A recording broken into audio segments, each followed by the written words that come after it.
Dark Knights of Steel issue 3, Tom Taylor with Yasmin Putri on art. So Zara-L or whatever her name is, the Supergirl. Zala, I think. Zala Jor-El. That makes sense, actually. I don't know why I changed it to Zor-El. I guess it's because Kara's usually Zor-El. Right. Yeah. Anyway, so she murdered the Jefferson kid. Yep. Last issue in retaliation for the assassination of Jor-El. So this issue starts with a shooting star coming down, and young Jimmy Olsen here with his telescope is like, "Quick, fetch a Robin! Fetch a Robin! Batman must be informed."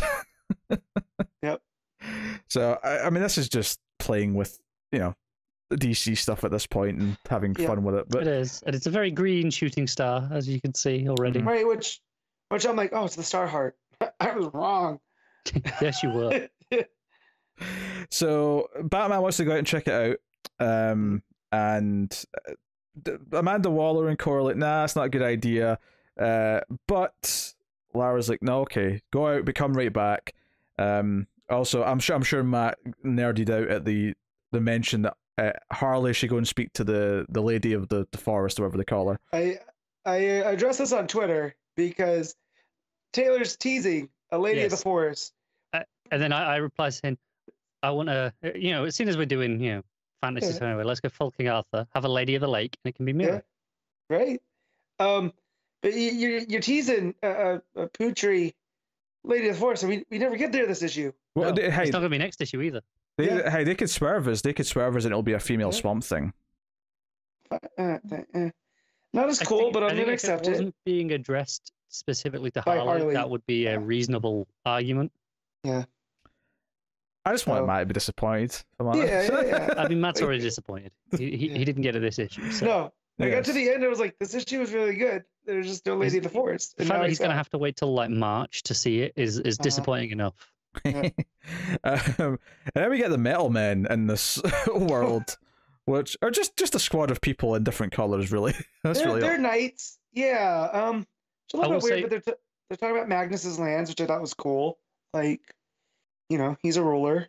It threw me off at first because I didn't clock they were supposed to be the Metal Men on the immediately. Yeah, no, because they said lead and I read it as lead. Yes, me too. Yeah. And I was like, oh, lead, check it out. I was like, aren't you leading? But sure. Yeah.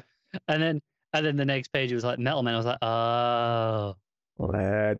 Maybe should have picked Mercury or something that couldn't be confused as another word. Yes. Yeah. But Kara's there and brutally murders them.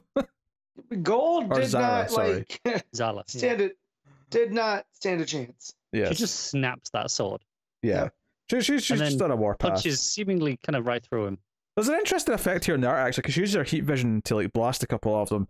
Yeah. And I noticed that there's kind of like an after trail of where she's moved the heat vision, and it's almost like a ribbon. And that's how it's presented in the art. I thought it was an interesting touch. But yeah, the page gets more red and red as she's like just stabbing, just blood everywhere. Yeah, or punching people. Like they're trying to hit her in the face with an axe, but I mean, it's doing nothing. They shoot an arrow and it hits just the back of her head. It just snaps. Like, you just see it break. Yeah, there's no interest there.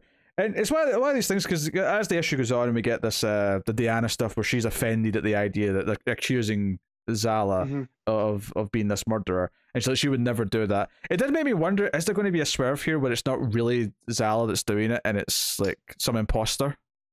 Maybe, but I definitely get that there's a tenuous relationship between the Kingdom of Storms and the Elves. They've got the House of El. Some history. I'm just because that book's already kind of swerved us before, because we were talking about the Green One kind of thing. They kind of like went back and forth on that. It's possible. I would assume at this point that it is just her acting out of rage. Yeah, because we know that she's Clark's younger sister, and so I was just getting from Game of Thrones. I was getting Bolton vibes, like she's just unhinged because she's never had to pay a consequence for anything because she's royalty. Maybe. I don't think she was unhinged. I think she's just grieving and lashing out. No, there's that, but the way that she does things here, like she takes out all the metal men Yeah. I mean, it's not just that she killed one person in Jefferson's family. Yeah. She then went and killed an entire squad of knights for someone else's ruling.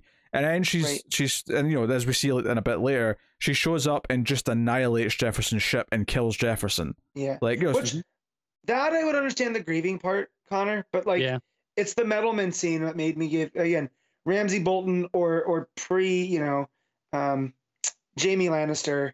He was the shining example, but he was a vicious, you know, person. He was an absolute shithead. Right. He's a, you know, and here that's what I feel with Zala, right? It's like, yeah, to her family, right? She's great. To Diana, she's fine, but you let her out where there's those eyes that where they're not, and this is who she is, you know? So it wasn't that much to go and kill the Prince of the Kingdom of Storms or to, you know, take out Jefferson, you know, because that's just who she is. She does the dirty stuff, so Cal doesn't have to. And that's, you know, that's another fantasy trope, right? Like, they're prepping him to be ruler one day. She doesn't have that, you know. She has to do the dirty stuff. Yeah, so which I like, because I also like that here Taylor's subverting the Supergirl. You know what we expect here. That granted, this is not. Yeah, here's a question though, because killing the Metalman is not doing the dirty stuff. Like, I get why killing Jefferson and killing Jefferson's family members is doing the dirty stuff based on what happened. Right. The Metalman is a bit more like, no, it's almost like she's making a larger like pusher point for something, like, you know. Well, they're responding to where the meteorite landed, right? Yeah, they're going for the shooting star. So I think it's more just her stopping them getting to that. Yeah. Okay. All right. Okay. Yeah. Because obviously we see later on when Batman gets there that it's kryptonite, right? And it does hurt him because he is, you know, he's part Kryptonian. Yep. So he does feel pain. With the way that it says, you know, next the secret origin, and maybe there's even more to that story, you know, than very possibly we're aware of. Yeah. The other big thing though before the attack on the ship is that Jefferson and Hippolyta have this debate about what should be done. And ultimately, Diana storms off because she doesn't like that her girlfriend's been accused of whatever. But ultimately, Hippolyta does say, "No, we'll stand by you because we've had this alliance for eons and generations, and we're not going to ruin it now. So if you go to war with the elves, we're on your side, basically." So, and I like the conversation Constantine and him have, Jefferson, where they're like, I can't believe you would do this. You incensed her. And Jefferson's like, or did I remove the one person who has a tie to the House of L in their court? You know, and so it just shows that he had political gamesmanship. You know, Jefferson knows what he's doing here. As he points out, he's a king. You got to know how to play the game. Right. And it's very much that. And I feel like they want us, that Taylor and Putri want us to feel sympathy for the Kingdom of Storms. However, they're the ones that started, as far as we know, started all of this by assassinating Jor-El. And so I want to know what has happened and they're still that has led them. Prattling on about this prophecy that starts with a shooting star. You know, they're all freaking out about it and think this is going to happen. There's even a joke earlier on where, you know, I think it's Clark says, well, the planet we're from didn't have prophecies, and Harley's like, yeah, and that planet blew up, so maybe you should have had some prophecies. Maybe we should heed that prophecy. Yeah. So, you know.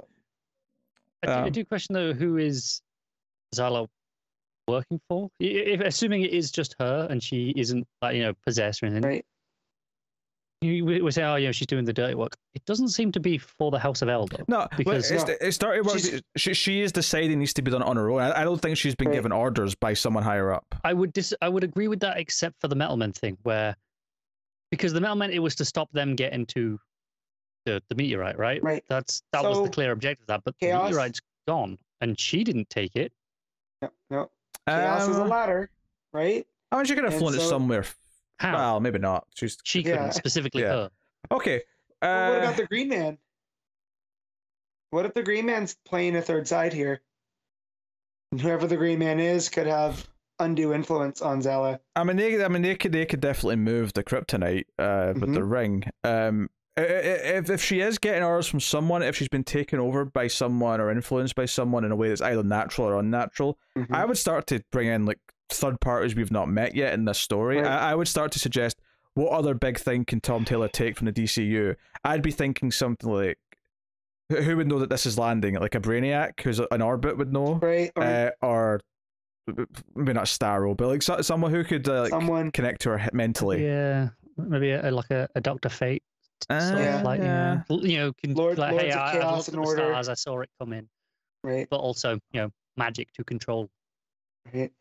Yeah, there's a lot. I mean, there's definitely going to be more DC characters that have not been introduced yet that are going to be, like prominent at some point. Like he's going to keep pulling in new characters because it's fun to do. That's the whole point of these stories. We haven't seen a Flash yet, right? Like, so you got to think that he's going to have a fantasy version of the Flash somehow. I would suspect, yeah, that makes sense. Yeah, Putri's art here is pretty great. Maybe some of the best it's been in the book so far. I particularly like the panel where Jefferson takes a step onto Themyscira and immediately the swords come up for his neck. And just that moment, I think, is really well, nicely detailed in his reaction and like, oh, apologies, forgive me.